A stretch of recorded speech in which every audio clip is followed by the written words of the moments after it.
नमस्कार। ईटीवी भारत में आपका स्वागत है और मैं हूं सचिन शर्मा। आज हमारे साथ हैं भाजपा के कद्दावर नेता और हिमाचल के पूर्व मुख्यमंत्री प्रोफेसर प्रेम कुमार धूमल। सवाल जवाब का सिलसिला शुरू करने से पहले मैं अपने दर्शकों को हमारे आज के मेहमान के बारे में थोड़ा विस्तार से बताना चाहता हूं। प्रोफेसर प्रेम कुमार धूमल की छवि गंभीर और अध्ययनशील राजनेता की मानी जाती है। वे 2 बार हिमाचल प्रदेश के मुख्यमंत्री रहे हैं। इसके अलावा वे हमीरपुर से सांसद भी रह चुके हैं। प्रोफेसर धूमल के पास विशाल राजनीतिक अनुभव है और वे हिमाचल भाजपा के कद्दावर नेताओं में से एक हैं। प्रोफेसर धूमल को हिमाचल में 2 बार सरकार चलाने का मौका मिला है और वे नेता प्रतिपक्ष भी रहे हैं। इतना ही नहीं, वे हिमाचल भाजपा के अध्यक्ष भी रहे हैं। मतलब उन्हें सभी तरीके का अनुभव प्राप्त है।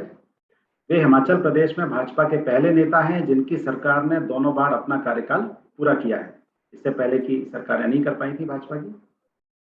प्रोफेसर धूमल एक गर्वित पिता भी हैं और उनके सुपुत्र अनुराग ठाकुर केंद्र सरकार में कैबिनेट मंत्री हैं।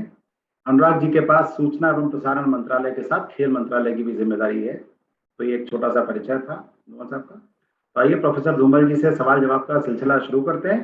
धूमल जी, आपका स्वागत है हमारे कार्यक्रम में। धन्यवाद सचिन जी, आपने अपने दर्शकों से मिलने का मौका दिया। जी जी तो रूबरू होंगे जी। तो हमने कुछ आपके लिए प्रश्न निकाल के रखे हैं जिसमें हमें भी आपको समझने का मौका मिलेगा। तो मेरा आपसे पहला सवाल है कि हिमाचल में भाजपा को मजबूत करने में आपका बहुत अहम योगदान है। 2 बार मुख्यमंत्री रहते हुए विकास के कई काम आपने अपने कार्यकाल में पूरे करवाए। आपको सड़कों वाले मुख्यमंत्री के रूप में जाना जाता है क्योंकि आपने पूरे हिमाचल में सड़कों के जाल को, नेटवर्क को पहुंचाया है। अब वर्तमान मुख्यमंत्री जयराम ठाकुर के नेतृत्व वाली सरकार के अब तक के कामकाज को आप कैसे देखते हैं, कैसे आंकते हैं?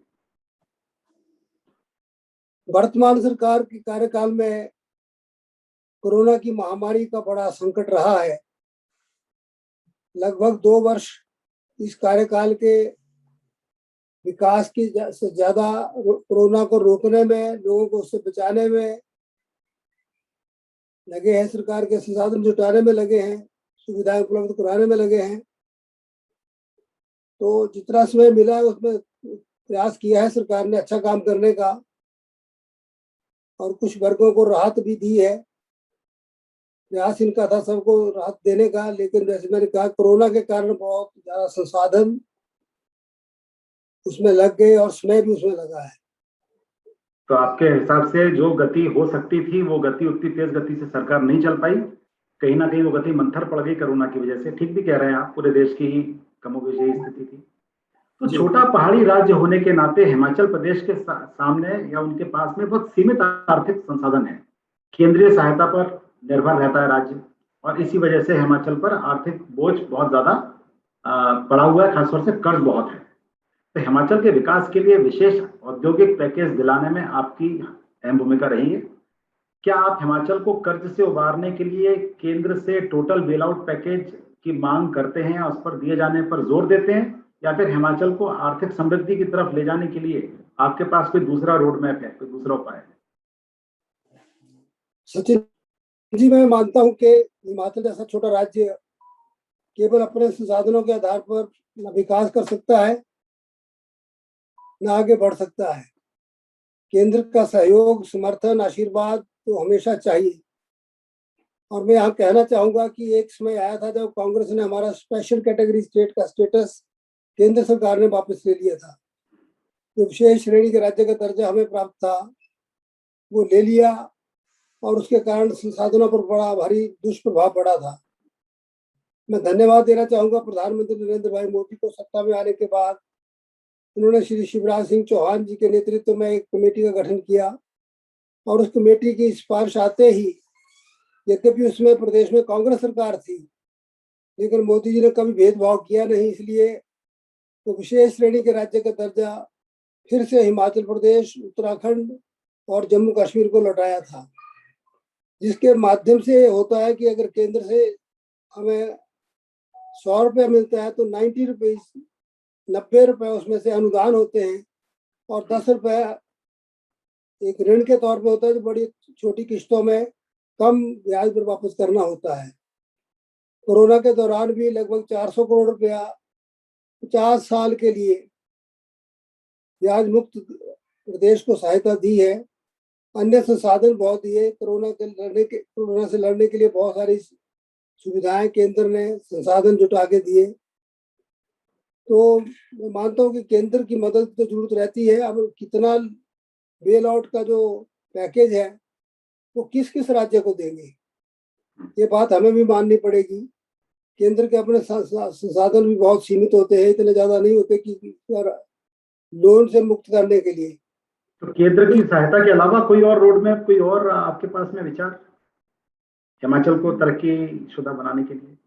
निश्चित तौर पर हमने अपने राज्य शासन के दौरान हिमाचल प्रदेश में जो आज स्वच्छता अभियान मोदी जी चला रहे हैं, हमने 99 में पॉलीथीन और प्लास्टिक को बैन कर दिया था और पॉलीथीन मुक्त हिमाचल को किया।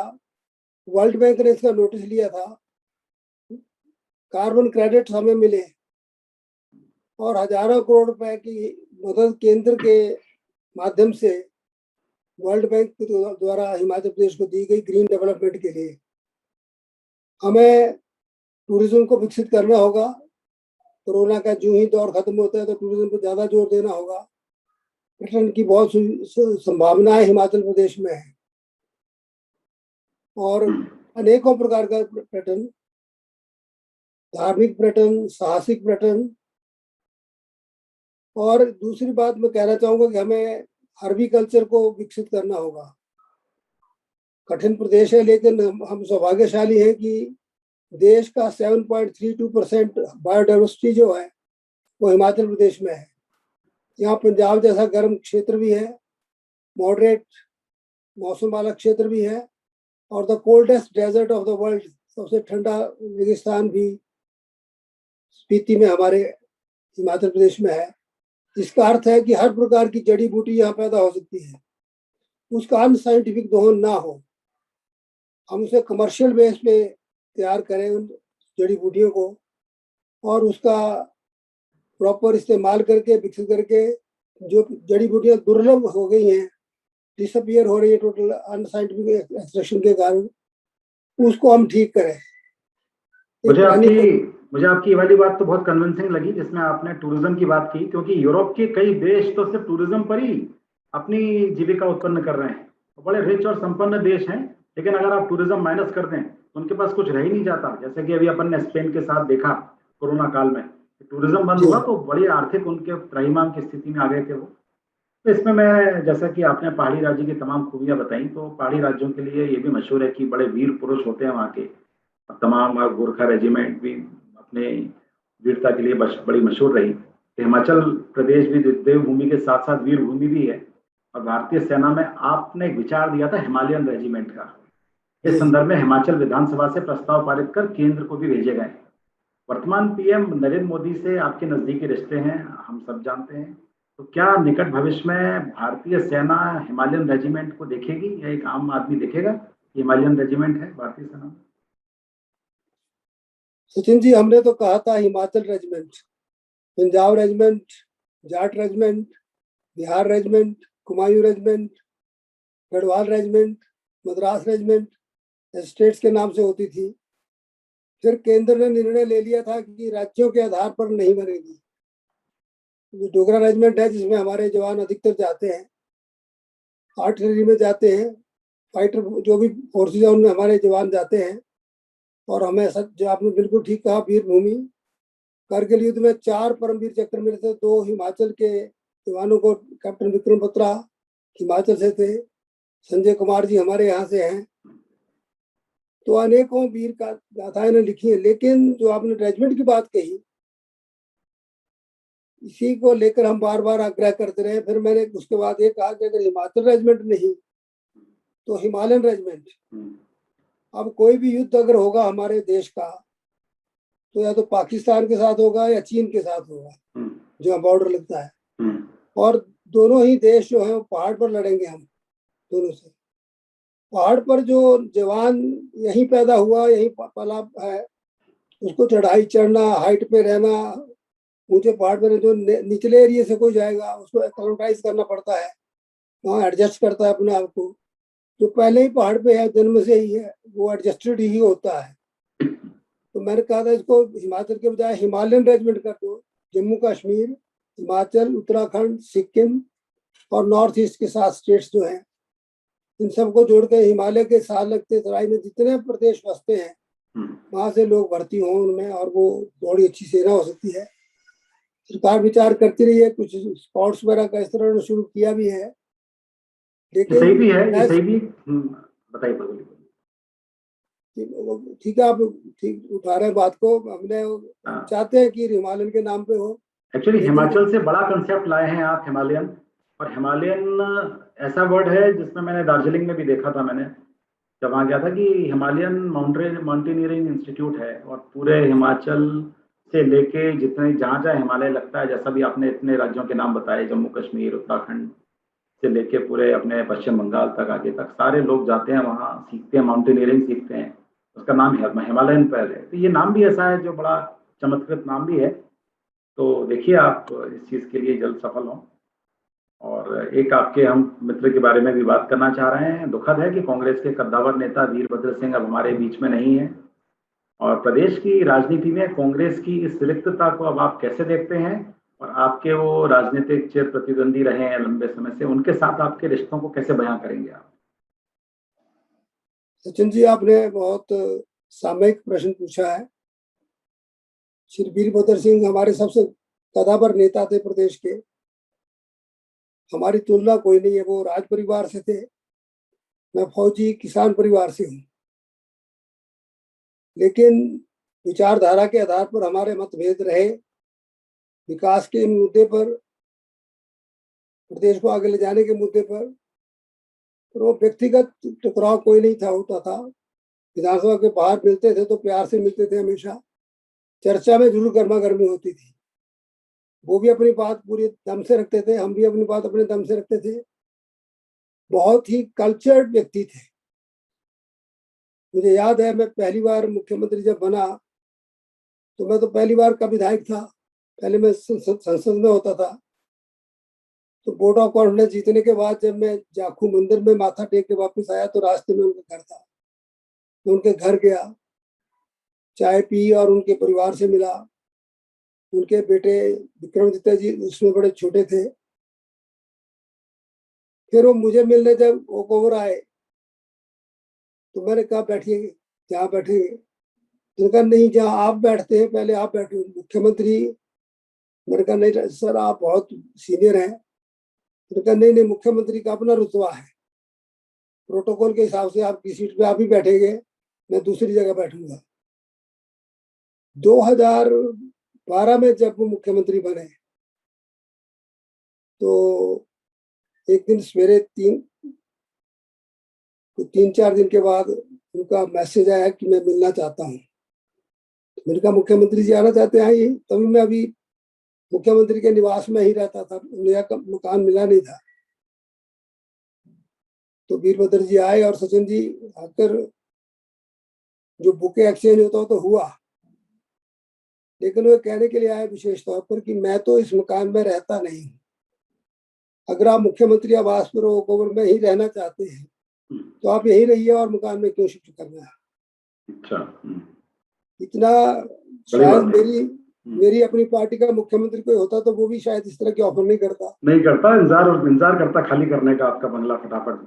बिल्कुल सही। तो बहुत ग्रेस थी कई बातों में। हमारे मतभेद, जैसे मैंने कहा, सिद्धांतिक मतभेद थे, लेकिन एक दूसरे के प्रति मान सम्मान, इज्जत बहुत थी।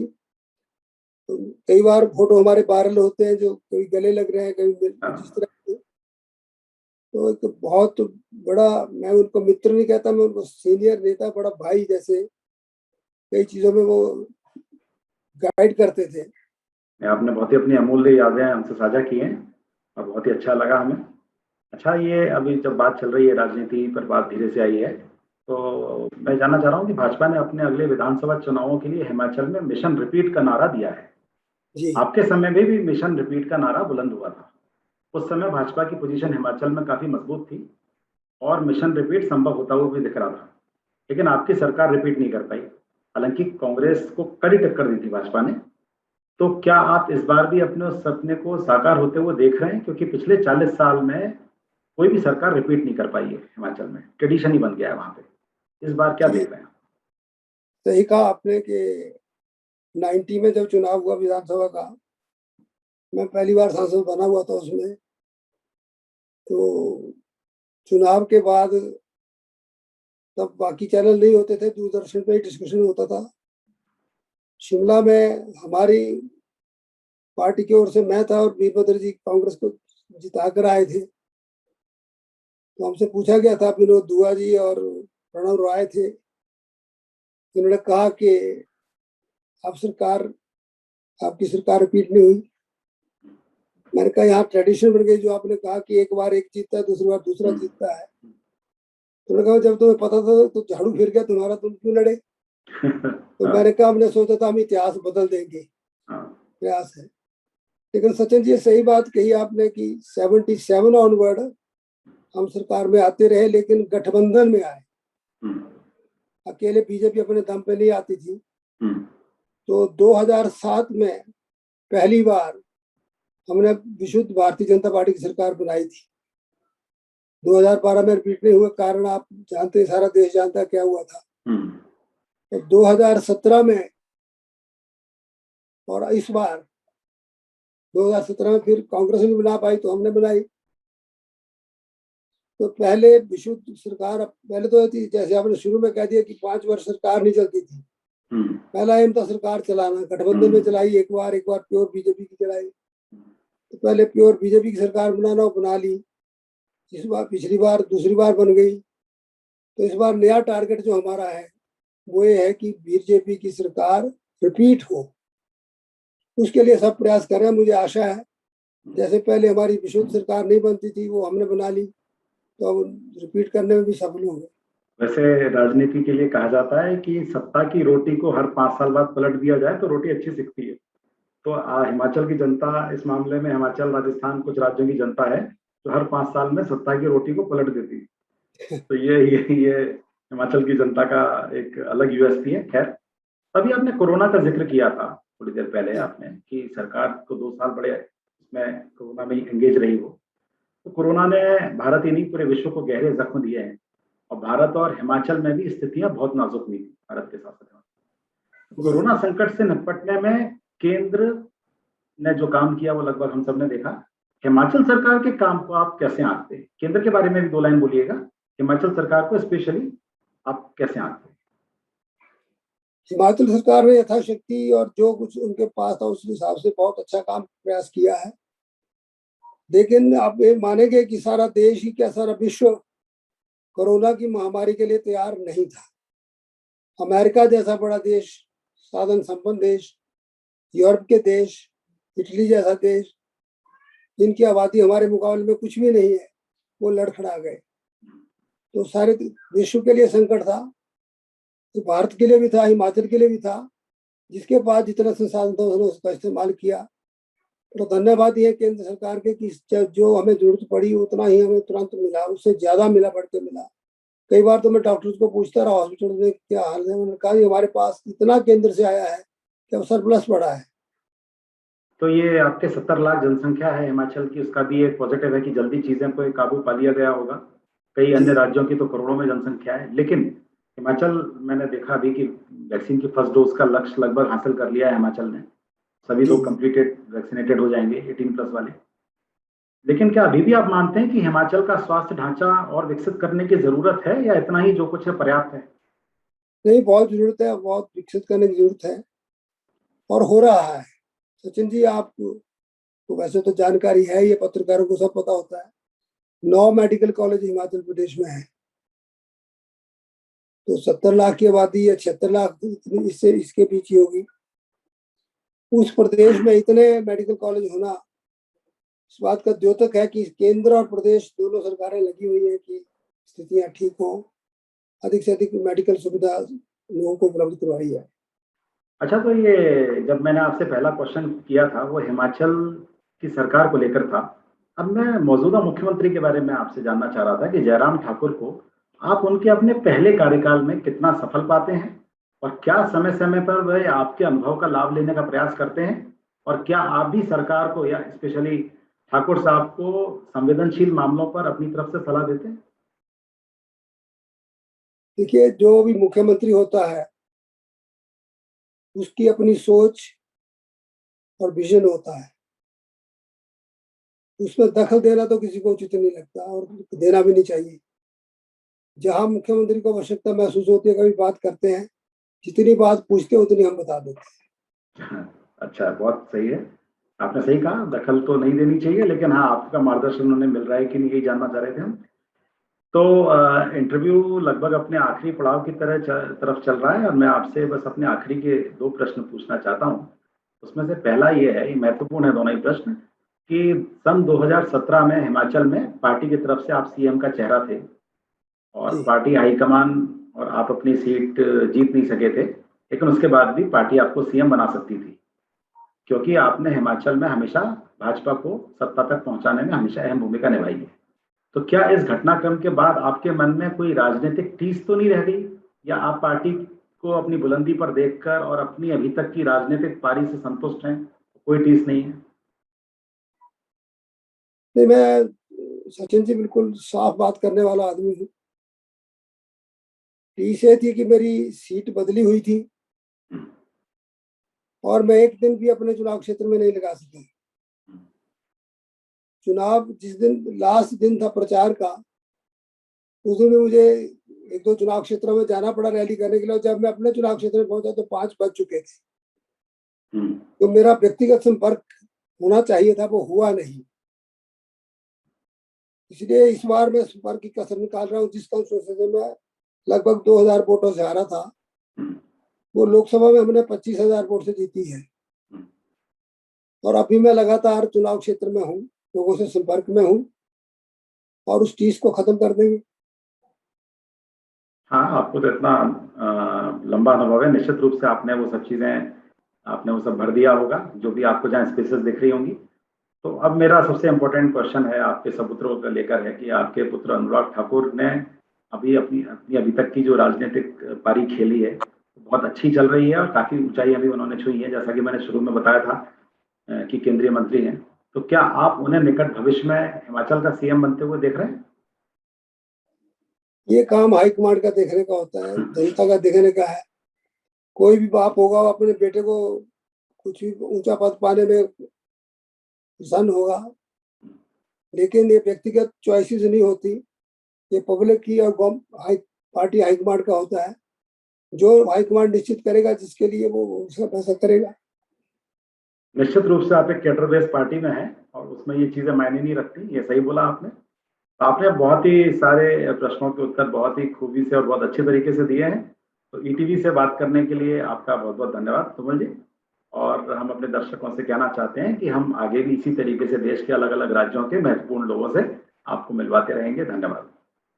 धन्यवाद तो सचिन जी, ने भी अपने दर्शकों से बात करने का अवसर दिया। जी सबको जी, बहुत धन्यवाद, नमस्कार। चलिए।